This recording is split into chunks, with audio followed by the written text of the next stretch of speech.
জাতিসংঘের খাদ্য ও কৃষি সংস্থা ফাও এর ৮০ বছরের পথ চলা, আর একই সঙ্গে বাংলাদেশের সাথে সংস্থাটি টানা ৫০ বছরের মজবুত অংশীদারিত্ব। অনুষ্ঠানের শিরোনাম ফাও @80 and Bangladesh A share legacy of agriculture transformation for 5 ডিকেডস।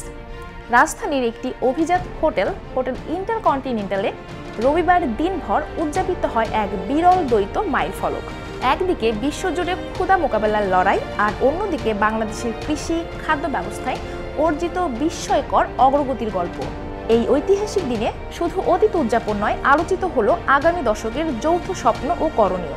সকাল ৯টায় অতিথি আগমন ও নিবন্ধনের মধ্য দিয়ে অনুষ্ঠানের যাত্রা শুরু হয়। স্বাগত বক্তব্য দেন জিয়াউচংশী, ফাও প্রতিনিধি বাংলাদেশ। সকাল 10:05 থেকে 10:10 বাংলাদেশ ফাও অংশীদারিত্বের 5 দশক উদযাপন উপলক্ষে শুভেচ্ছা বক্তব্যে ভিডিও বার্তা প্রদান করেন মিস্টার কু ডং ইউ, মহাপরিচালক ফাও।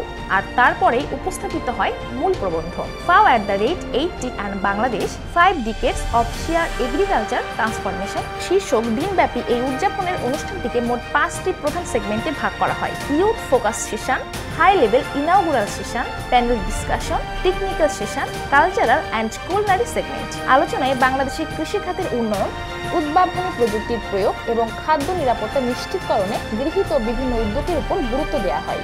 কারা ছিলেন এই ইতিহাসের সাক্ষী? মূল অনুষ্ঠানের প্রধান অতিথি হিসেবে উপস্থিত ছিলেন অর্থ মন্ত্রণালয়ের অর্থনৈতিক সম্পর্ক বিভাগ ERD এর সচিব মোহাম্মদ শাহরিয়ার কাদের সিদ্দিকী।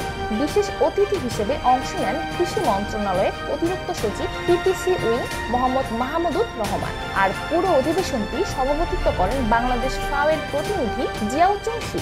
অনুষ্ঠানের মূল প্রবন্ধ উপস্থাপন করেন ফাও এর উপপ্রতিনিধি জিয়াসানো। প্যানেল আলোচনা বা সংলাপ অধিবেশনে অংশ নেন দেশের ও আন্তর্জাতিক পর্যায়ের বেশ কয়েকজন বিশিষ্ট ব্যক্তি।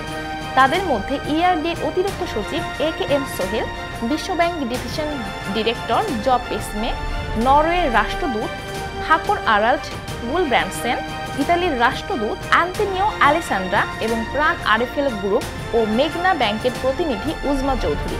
এছাড়াও সরকারের ঊর্ধ্বতন কর্মকর্তা, ফাও এর শীর্ষ নেতৃত্ব, ঢাকায় নিযুক্ত কূটনীতিক, উন্নয়ন সহযোগী সংস্থা, বেসরকারি খাত এবং সবচেয়ে গুরুত্বপূর্ণ তরুণ উদ্ভাবক ও প্রান্তিক কৃষকেরাও এই অনুষ্ঠানে অংশগ্রহণ করেন।